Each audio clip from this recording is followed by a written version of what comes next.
Assalamualaikum warahmatullahi wabarakatuh.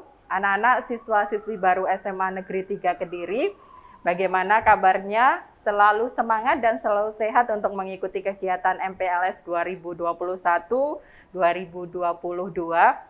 Nah, anak-anak, rasa bahagia dan semangat kita sendiri yang memutuskan. Kita memang butuh orang lain untuk memberi rasa bahagia dan semangat. Namun, apapun bentuknya, dan seberapa besar dukungan orang lain ketika kita tidak pernah memutuskan untuk bahagia dan punya semangat untuk mengejar sesuatu, maka tidak akan pernah sampai pada tempatnya. Dan sekarang tema yang akan kita bahas ada kaitannya dengan situasi yang sekarang sedang tren dan mungkin menjadi masalah bagi kita semua. Tidak hanya kita, Indonesia, tapi juga sudah mendunia. Kita akan berbincang tentang COVID-19. Bersama kita sudah hadir Ibu Yeni Dwi Nur Soliha, SPD, Staf Rehabilitasi dan Rekonstruksi Badan Penanggulangan Bencana Daerah atau BPBD Kota Kediri. Sudah hadir bersama kita. Assalamualaikum Bu Yeni. Waalaikumsalam warahmatullahi. Dengan Ibu siapa saya lupa. Dengan Ibu Aida. Ibu siapa? Ibu Aida. Ibu Aida. Terima kasih sudah bersama kita. Semangat ya. Oh sangat, harus ya kayaknya. Karena tulisan di baju sudah ada, COVID-19. Oh iya, benar. Ya. Baik, kita berikan informasi dulu sekilas mungkin untuk anak-anak tentang COVID-19.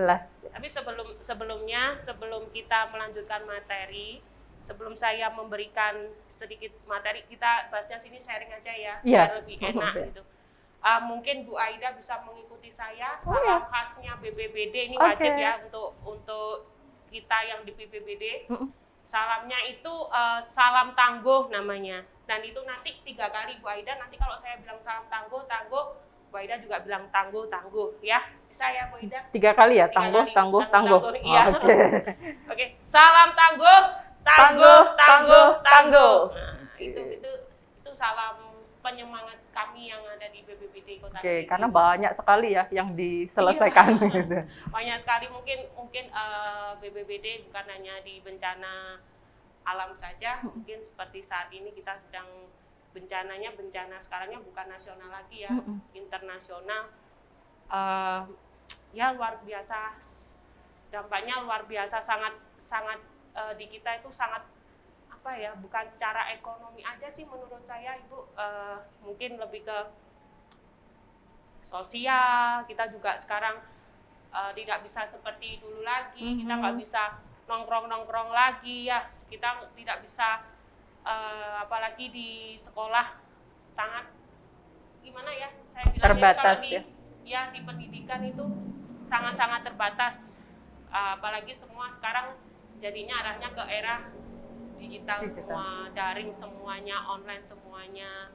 Tapi walaupun kita sekarang sedang PJJ, pembelajaran jarak jauh, kita sedang daring, sedang apalah itu istilahnya ya, tapi tolong tetap jaga kesehatan. Kita tetap jaga kesehatan, walaupun kita sekarang menjadi kaum rebahan dulu, tapi enggak apalah, ya enggak apa, yang penting ini demi kebaikan kita semua. Itu aja sih Bu. Untuk COVID sendiri, jangan lupa kalau kita keluar rumah tetap kita memakai masker. Disarankan untuk yang varian baru ini, varian Delta, ya kita disarankan untuk memakai 2 masker. Yang dulu kita hanya 1 masker saja, tapi sekarang disarankan untuk memakai 2 masker. Jadi artinya kita double masker. Dan disarankan juga untuk pemakaian masker berjenis seperti ini, yang medis seperti ini yang saya pakai sama Bu Aida pakai. Tidak disarankan memakai masker jenis scuba. Nah, itu sangat sebetulnya tidak disarankan untuk memakai masker jenis scuba. Kalau memang seandainya teman-teman saya pakai masker nih scuba, yang enggak masalah sih kalau seandainya pemakaian masker skubanya di luar, tapi di dalamnya ada masker ya lagi. ada lapisan lagi. Kalau hanya murni masker scuba itu memang tidak disarankan Ibu. Karena kenapa? Karena untuk jenis masker scuba sendiri tidak bisa menyerap apa itu namanya partikel-partikel dengan baik. Jadi dia lebih ke menempel gitu. Jadi memang tidak disarankan. Emang enak sih ya kalau kita memakai masker scuba, kita jauh lebih modis. Lebih apa ini kalau orang bilangnya lebih plek gitu loh, lebih nempel kan gitu. Tapi itu memang janganlah seperti itu. Itu untuk pemakaian masker. Terus apabila teman-teman memakai jenis masker yang masker medis seperti ini, seandainya sudah selesai pemakaian, buanglah ke tempat sampah. Jangan lupa maskernya dihancurkan. Jangan sampai membuang masker secara utuh. Takutnya apa? Nanti kalau pandemi seperti ini banyak orang yang sangat kreatif menurut saya Ibu, karena masker ini bisa didaur ulang, akhirnya diperjualbelikan lagi dengan orang-orang yang tidak bertanggung jawab seperti itu. Itu yang untuk pemakaian masker. Untuk yang kedua, kita harus menjaga imunitas. Nah, itu penting ya, sangat penting sekali untuk adik-adik di sini. Kita tetap menjaga imunitas. Mungkin dengan cara kita mengolahraga. Mengolahraga itu pun nggak harus oh Kak, saya pengen nih olahraga, tapi mau ke tempat gym atau ke tempat sanggar senam atau ke tempat-tempat seperti itu mahal bayarnya. Nggak perlu kita mengolahraga, nggak perlu kita membuang uang itu nggak perlu. Kita manfaatkan aja hal-hal yang di sekitar. Contoh, misalkan teman-teman rumahnya kebetulan dekat lapangan. Kenapa kalian kok nggak jogging aja di lapangan, kan seperti itu. Terus bisa juga kita mengolahraga di depan rumah, jalan-jalan atau apa kan. Semua bisa, olahraga apapun baik, asal teman-teman tetap bisa mengolahraga. Nggak bisa setiap hari, tapi paling nggak seminggu 2 kali itu sudah cukup. Sehari sejam itu sudah jauh lebih baik. Itu kalau kita mengolahraga. Menjaga makanan yang bergizi. Nah, ini yang penting. Kita disarankan untuk tetap banyak sekali minum air putih. Air putih, terus kurangi yang banyak-banyak gula. Kurangi yang apa Bu ya, yang pedas-pedas. Sekarang kan banyak sekali ya anak-anak itu makan yang seperti junk food, yang pedas-pedas, yang level-levelnya aduh luar biasa. Itu mungkin mulai hari ini kita bisa mengurangi. Yang biasanya sehari makan 3 kali, mungkin bisa dikurangi dulu lah sehari 2 kali atau apa. Yang penting harus banyak-banyak mengurangi makanan yang menurut saya jauh lebih beresiko untuk badan kita sendiri. Terus jangan terlalu banyak menonton di depan layar, misalkan walaupun kita memang dituntut sekarang tuh untuk segala sesuatunya kita harus online ya, tetapi alangkah bijaksananya ketika kita sudah selesai mengerjakan tugas kita sudah selesai proses pembelajaran kita, mungkin kita lebih bijaknya kita istirahat aja dulu. Kasihan mungkin biasanya kan teman-teman kalau sudah selesai pembelajaran mungkin dia menghibur dirinya dengan nonton drakor atau nge-game atau apa. Ya, kasihan, kita menjaga imun mungkin iya, tapi mata kita yang sayang Bu. Makanya kan ini banyak sekali anak-anak yang matanya bermasalah. Informasinya dari teman-teman yang sudah punya anak itu Bu. Oh anak saya matanya minyak nambah nih. Ini bermasalah jadi tambah double-double ininya karena pembelajaran daring. Nah, akhirnya kita menyalahkan proses pembelajarannya karena kita daring. Mungkin kita juga nggak tahu kan mereka bilangnya istirahat, Bu.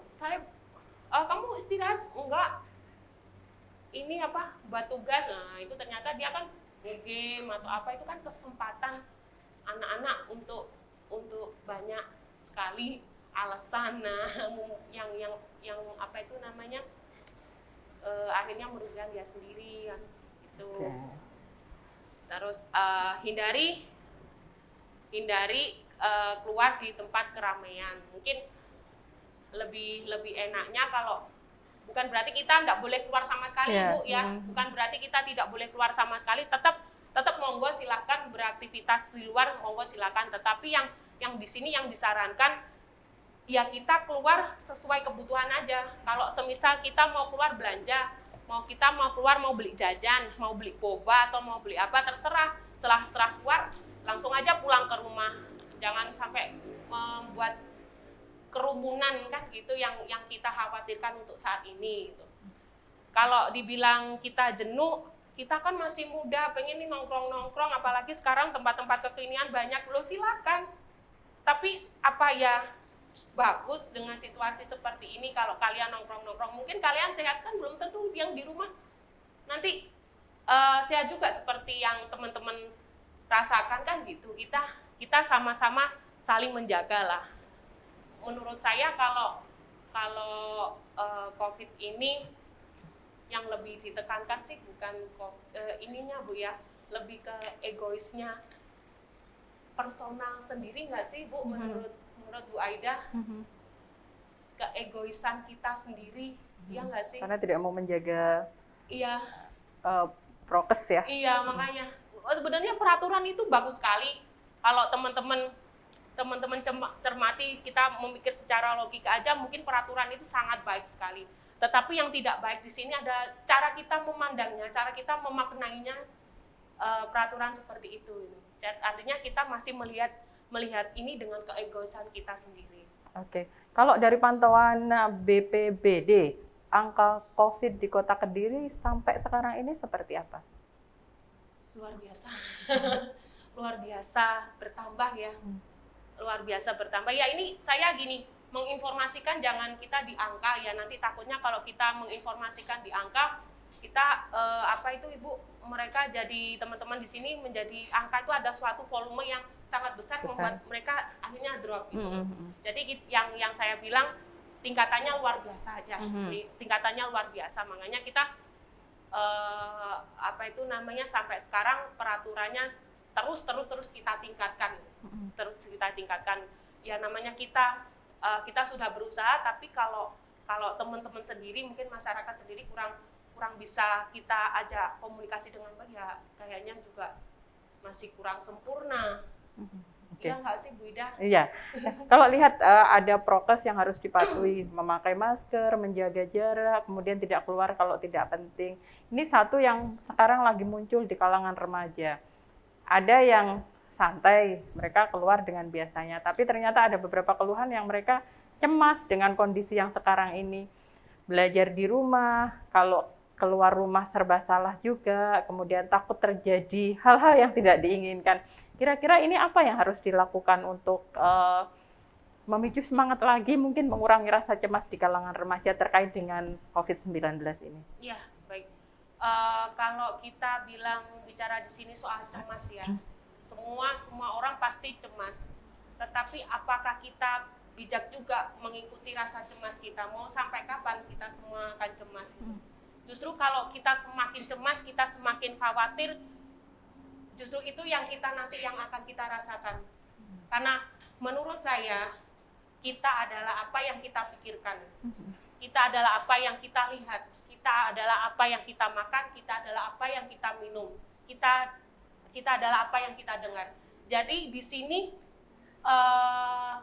yang menjadi kendali adalah di kita sendiri, di otak kita. Servernya itu di sini, Bu. Kalau kita servernya di sini sudah ditata, dikendalikan dengan baik, otomatis kita di hati pun juga tenang.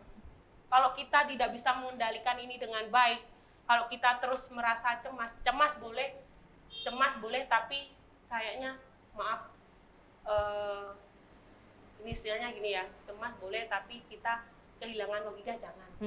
Kan gitu. Yeah. Menurut saya, apalagi kalian anak-anak muda di sini, memang kalau di usia mereka kan usia yang sangat egonya sangat tinggi ya. Mereka maunya sendiri, susah lah kalau dia mau dibilangin ini itu ya memang kita memang wajar. Tapi kan di sini kita juga harus melihat satu sisi, kalau kita mengikuti apa yang kita cemaskan, kita tidak akan bisa maju, kita nggak akan bisa bergerak.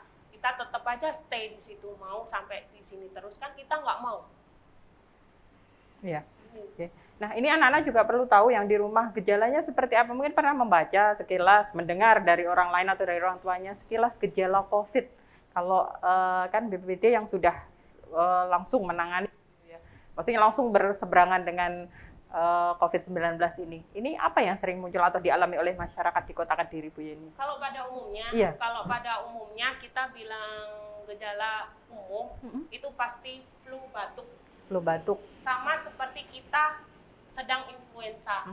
Itu sama demam, flu, terus di tenggorokan gini terasa apa ya batuk berdahak berlendir gitu. Apa itu namanya? Mungkin ada yang juga merasakan gini Bu, diare ya, seperti kayak diare gitu yang varian baru ini diare kan gitu. Cuman kan di sini memang setiap orang merasakan gejalanya itu pasti berbeda. Kalau memang kalau bilang kita gejalanya secara umum pasti dia flu, batuk, kepala pusing, tenggorokan sakit. Sama sih sebetulnya, sama seperti kita sedang influenza. Terus tambah lagi mungkin sesak nafas.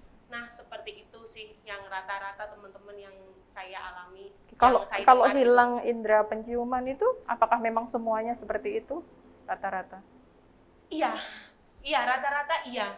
Rata-rata iya, memang mereka kehilangan indera penciuman untuk sementara.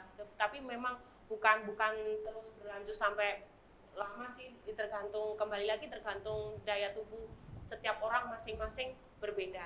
Tetapi yang di sini juga yang lebih dikhawatirkan ketika gejala itu mungkin sudah datang di kita, tetapi dia mempunyai penyakit komorbid, penyakit bawaan ya. Seperti itu yang kita khawatirkan kan gitu. Kalau apa itu namanya? Tapi jangan khawatir kalau kita, oh ini saya lagi flu batuk, pasti saya COVID. Bukan belum berarti tentu itu, ya. Belum tentu. Tetapi Bu Aida pernah nggak sih merasa sebelum COVID nih ya, pernah nggak ngerasa batuk sama influenza berat? Iya, pasti pernah lah ya, sesekali ya. Demam. Bu Aida ketika flu sama batuk, bisa nggak mencium dengan sempurna? Tidak. Nah itu kadang yang orang khawatir kan, khawatirnya berlebihan, virusnya masuk semua, jadilah COVID-19. Makanya itu yang itu, makanya apa itu namanya, itu nanti yang ketika kita khawatir dengan pandemi seperti ini, siklusnya seperti ini, kita lihat merasa seperti itu, kita searching di Google, kok tanda-tandanya sama, akhirnya dia larilah ke dokter atau apapun yang biar dia nggak khawatir ya. Ternyata ini sedikit cerita dari teman-teman saya yang sudah sukses melewati COVID-19 ini ya. Intinya kita harus tenang, katanya gitu. Iya, katanya bahagia, tenang, bahagia. Ketika dia diisolasi, awalnya gini Bu, ketika dia diisolasi, awal-awal dia dinyatakan COVID, siapa sih yang nggak down gitu? Dia yang lebih khawatirnya bukan soal penyakitnya, dia yang lebih khawatirnya itu orang-orang yang di sekitarnya, yang ngejudge dia gitu. Akhirnya dia dibuat seakan-akan padahal dia bertetangga tapi dia seperti di hutan. Nah itu yang akhirnya dia membuat down. Itu katanya yang membuat down. Terus dia lebih untungnya teman-teman support. Dia akhirnya di waktu isoman dia melakukan apapun yang dia senang. Dia buang pikiran dah jauh-jauh soal takut. Ini udah mindsetnya dia nggak takut sama sekali dia. Dia yang pokoknya yang dipikirkan dia harus sembuh, dia harus sukses menjalani ini. Ini bukan saya aja yang ngalamin, ini semua orang pasti ngalamin. Mungkin juga saya berpikir, mungkin saya pernah terpapar, mungkin Bu Aida juga pernah terpapar. Tapi kondisinya lagi bahagia. Mungkin seperti itu. Kan kita gitu. Yang perlu diketahui, ini menurut saya mungkin Bu Aida bisa ralat. Sampai sekarang obat influenza itu tidak ada, belum ada. Menurut saya baca-baca dan ini kalau saya salah mungkin Bu Aida bisa membenarkan. Sampai sekarang obat influenza itu masih Berarti sembuh karena makanan bergizi dan imunitas yang naik ya. Yes. Oke, baik. Nah, kalau langkah-langkah yang sekarang disiapkan dan dilakukan oleh BPBD dengan kondisi di Kota Kediri yang seperti ini apa? Kita dari BPBD untuk dari kita bicara langkah, kalau dari kami lebih ke sosialisasi aja sih, Bu. Kita himbauan aja ke masyarakat, kita sosialisasi, dan kita bantu penyemprotan juga. Kemarin ada beberapa titik yang kita lakukan, teman-teman itu luar biasa upayanya untuk kemarin itu. Jadi kalau untuk bilang kita untuk kesehatannya mungkin lebih ke Dinkes, Bu ya, yang lebih memahami itu. Kalau kita sih lebih mengupayakan untuk menenangkan di masyarakatnya aja. Oke, baik Bu Yeni, terima kasih informasinya dan waktunya. Bekal untuk anak-anak semua. Mudah-mudahan lain waktu bisa ketemu lagi di SMA Negeri 3 Kediri. Saya alumni sini juga. Oh ya. Anak-anak siswa-siswi SMA Negeri 3 Kediri, demikian tadi materi kita seputar COVID-19, bisa jadi pengetahuan baru dan bekal untuk kalian untuk selalu hidup sehat. Jangan lupa memutuskan diri untuk bahagia, termasuk salah satu sarana untuk mendukung imunitas kita, selain makan bergizi, kemudian juga mematuhi prokes. Sehingga kalian tetap sehat, kemudian bisa menyelesaikan tugas-tugas yang diberikan selama kegiatan MPLS dengan sebaik-baiknya. Kita pamit dulu, sampai ketemu di materi yang lainnya. Terima kasih, selamat belajar. Wassalamualaikum warahmatullahi wabarakatuh. Salam tangguh. Tangguh, tangguh, tangguh.